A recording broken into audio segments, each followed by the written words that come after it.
अस्सलाम वालेकुम दोस्तों, तो कैसे हैं आप। आज का टॉपिक हमारा थोड़ा एडवांस है। हम बनाएंगे एक सेंटिमेंट एनालिसिस टूल। ये प्रोग्राम किसी भी सेंटेंस को पढ़कर बताता है कि वो पॉजिटिव है, नेगेटिव है या न्यूट्रल है। इस प्रोजेक्ट में हम एक इंपॉर्टेंट कंसेप्ट सीखेंगे जैसे इनम्स, डेटा क्लासेस, एब्स्ट्रैक्ट क्लासेस और object oriented programming design pattern जो रियल वर्ल्ड प्रोफेशनल सॉफ्टवेयर में भी यूज होते हैं। तो सबसे पहले देखिए, हम यहाँ पे हमने प्रोग्राम को रन कर लिया है। हमसे यहाँ पे पूछा जा रहा है analyse a single sentence, analyse a sentence from text file, view analysis history, view statics, clear history, clear screen exit. तो सबसे पहले हम यहाँ पे एक सेंटेंस को एनालाइज करके देखते हैं। मैंने यहाँ पे इसको टेस्ट दे दिया, तो इसने मुझे उसका सेंटीमेंट बता दिया है कि ये नेगेटिव है, इसका कंपाउंड स्कोर, इसका पॉजिटिव स्कोर, इसका नेगेटिव स्कोर और इसका न्यूट्रल स्कोर हमें इसने तमाम चीजें यहाँ पर बता दी हैं। तो चलिए देखते हैं, हम इस पूरे कोड को स्टेप बाय स्टेप समझते हैं कि ये प्रोग्राम मैंने कैसे बनाया है, ताकि आप कोडिंग को सिर्फ कॉपी पेस्ट ना करें बल्कि उसको अच्छी तरह से सीखें भी सही। तो सबसे पहले हमारे पास आता है हमारे इंपोर्ट्स।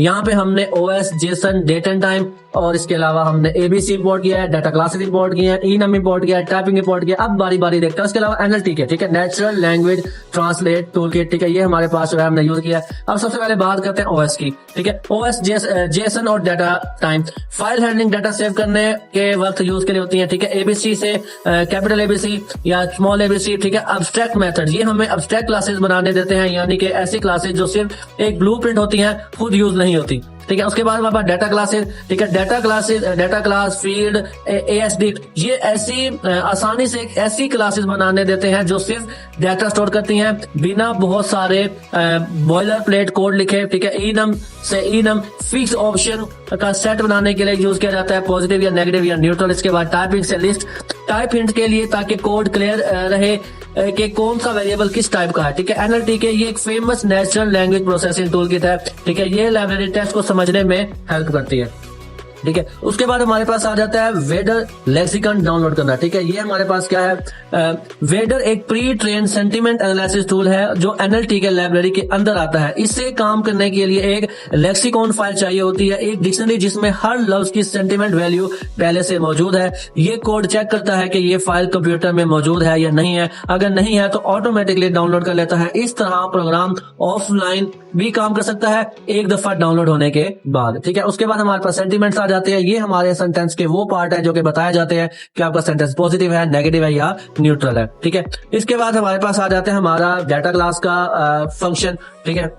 डाटा क्लास एक स्पेशल डेकोरेटर है जो ऑटोमेटिकली एक क्लास के लिए और बाकी बेसिक फंक्शन बना देता है। हमें खुद ही लिखने की जरूरत नहीं पड़ती। ये क्लास एक सिंगल एनालिसिस रिजल्ट स्टोर करती है, एक आईडी, ओरिजिनल टेक्स्ट, उसका सेंटीमेंट, अलग अलग स्कोर और वक्त जब एनालिसिस हुई तब, और खुद ब खुद करंट टाइम और डेट से ये फिल हो जाता है, ठीक है। उसके बाद हमारे पास आता है डिफाइन टू डिक्शनरी, ठीक है, सेल्फ। ये वाला पार्ट, ये पार्ट क्या करता है, एक ऑब्जेक्ट को एक पाइथन डिक्शनरी में कन्वर्ट करता है ताकि जेसन फाइल में सेव हो सके। क्योंकि इनम को डायरेक्ट जेसन फाइल में सेव नहीं किया जा सकता, इसलिए हम डॉट वैल्यू यूज करते हैं फ्रॉम डिक्शनरी। उसका इसका उल्टा काम करता है, डिक्शनरी से वापस एक एनालिसिस रिजल्ट ऑब्जेक्ट बना देता है जो हम सेव डाटा को लोड कर सकते हैं, ठीक है। उसके बाद हमारे पास आ जाता है डिफाइन स्ट्रिंग सेल। ये एसटीआर एक स्पेशल फंक्शन बनाता है जो जब उस ऑब्जेक्ट को प्रिंट किया जाए तो दिखाया जाए, यहाँ एक नीट फॉर्मेटेड लाइन बनाता है। अगर टेक्स्ट लंबा हो तो उसे 60 कैरेक्टर तक शॉर्ट कर देता है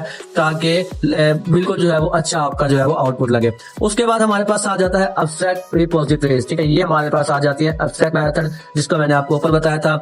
ये एक एब्स्ट्रैक्ट क्लास है, मतलब ये खुद कभी यूज नहीं होती, सिर्फ एक कंट्रैक्ट या टेम्पलेट डिफाइन करती है। ये कहती है कि जो भी क्लास मुझे इनहेरेंट करेगी मैं उसे लोड ऑल या सेव ऑल फंक्शन जरूर होना चाहिए। ये डिजाइन पैटर्न बहुत इंपॉर्टेंट है क्योंकि हमने फ्लेक्सिबिलिटी देता है। कल को अगर हम डाटा को जेसन फाइल की बजाय किसी डाटाबेस में कन्वर्ट करना चाहें तो सिर्फ एक नई क्लास बनाएंगे जो इसी कंट्रैक्ट को फॉलो करके बाकी पूरा प्रोग्राम वैसा का वैसा ही रहेगा, सिर्फ यहाँ पे हमने एक लाइन ऐड करनी पड़ेगी। उसके बाद हमारे पास जेसन हिस्ट्री की बात आ जाती है, ठीक है। ये क्लासेस उस एब्स्ट्रैक्ट कंट्रैक्ट को एक्चुअली इंप्लीमेंट करती हैं जो जेसन फाइल यूज करते हुए लोड ऑल फाइल से सब रिजल्ट लोड करती है। अगर फाइल एग्जिस्ट नहीं करती तो खाली लिस्ट देती है। सेव ऑल सब रिजल्ट को वापस फाइल में जेसन फाइल में कन्वर्ट कर देता है, ठीक है। इसके बाद हमारे पास आ जाता है नेक्स्ट सेंटीमेंट टॉपिक, ठीक है। सेंटीमेंट टॉपिक ये पूरा क्लास प्रोग्राम का ब्रेन है।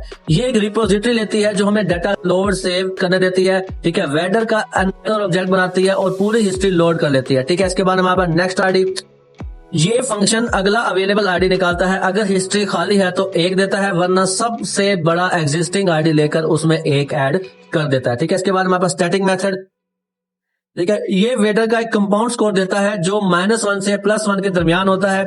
ये फंक्शन उस स्कोर को देखकर डिसाइड करना होता है जो सेंटीमेंट पॉजिटिव है या नेगेटिव है या न्यूट्रल है। ये थ्रेशोल्ड 0.05 और -0.05 वेटर की ऑफिशियल रिकमेंडेशन है। ठीक है, इसके बाद हमारे पास डिफाइन एनालाइजर आ जाता है। ये फंक्शन है जो एक्चुअल एनालाइज करता है, वेटर से स्कोर निकालता है, एक एनालाइज रिजल्ट ऑब्जेक्ट बनाता है और अगर save is equal to true हो तो उसे हिस्ट्री में ऐड कर देता है और फाइल में सेव कर देता है। ठीक है, इसके बाद हमारे पास एनालाइज बैच का ऑप्शन आ जाता है। ठीक है, एनालाइज बैच ये फंक्शन एक साथ मल्टीपल सेंटेंस एनालाइज करता है। जब फाइल से लाइन आए, खाली लाइन को स्किप कर देता है और बाकी सबको एनालाइज कर लेता है। उसके बाद हमारे पास गेट हिस्ट्री आ जाता है।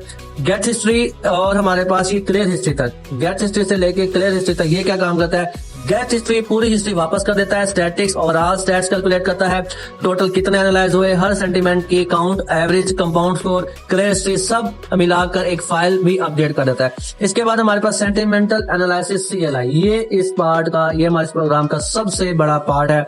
ये क्लास यूजर से इंटरेक्शन हैंडल करती है, मेन्यू दिखाना, इनपुट लेना और सही फंक्शन को कॉल करना।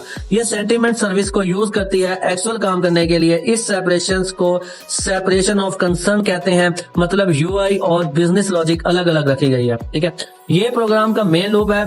ये दिखाता है कि इसके बाद हमारे पास ये प्रोग्राम का मेन लूप है। ठीक है, ये मेन्यू दिखाता है, यूजर को चॉइस लेता है और सही हैंडलर फंक्शन को कॉल करता है। ये एक इंटरेस्टिंग टेक्निक है। हर मेन्यू ऑप्शन के लिए डिक्शनरी बनाया है जहां यूजर की का चॉइस है और वैल्यू वो फंक्शन है जो कॉल होना चाहिए या काफी इफ एलिफ एल्स से बेहतर तरीका और कुछ नहीं होता। लास्ट में हमारे पास हमारा मेन मेन्यू आ जाता है। ठीक है, जो कि इस पूरे प्रोग्राम का मेन एंट्री पॉइंट है। ठीक है, ये सब कुछ जोड़ता है। पहले रिपोजिटरी बनाता है जेसन फाइल के साथ, फिर रिपोजिटरी के साथ सर्विस बनाते हैं, फिर उसके बाद सर्विस के साथ CLI बनाता है और आखिर में रन ऐप से प्रोग्राम शुरू हो जाता है। ये पैटर्न डिपेंडेंसी इंजेक्शन कहलाता है। हर क्लास वो चीज दी जा रही है जिसकी उसको जरूरत है, वो खुद ब खुद बनाई जाए या उसको उस चीज को प्रोवाइड किया जा रहा है। ठीक है, तो स्टूडेंट्स इस प्रोजेक्ट में हमने काफी advance object oriented programming concept सीखे। इनम, डेटाबेस, सब्सट्रैक्ट क्लासेस और क्लीन आर्किटेक्चर, जहां business logic, services, data storage, repositories और यूजर इंटरफेस सब अलग अलग रखे गए हैं। ये वही तरीका है जो प्रोफेशनल सॉफ्टवेयर कंपनीज में रियल वर्ल्ड के तौर पर इस्तेमाल किया जाता है। अगर आपको वीडियो पसंद आई हो तो वीडियो को लाइक करें, कमेंट करें और मेरे चैनल को सब्सक्राइब करना ना भूलें। और अगर आपको इसका कंप्लीट कोड चाहिए तो मेरे व्हाट्सएप चैनल ज्वाइन करें या कमेंट में लिख दें, मैं आपको इसका तमाम जो है वो सोर्स कोड प्रोवाइड कर दूंगा। ठीक है, और अगर कोई प्रॉब्लम हो तो आप मेरे से पूछ सकते हैं कमेंट में, मैं आपको इसका जवाब जरूर दूंगा। मुझे इंस्टाग्राम पर फॉलो कर लें। अगर आपको कोई भी किसी भी टाइम हेल्प चाहिए हो तो मिलते हैं अगली वीडियो में नए टॉपिक के साथ। तब तक के लिए अल्लाह हाफिज।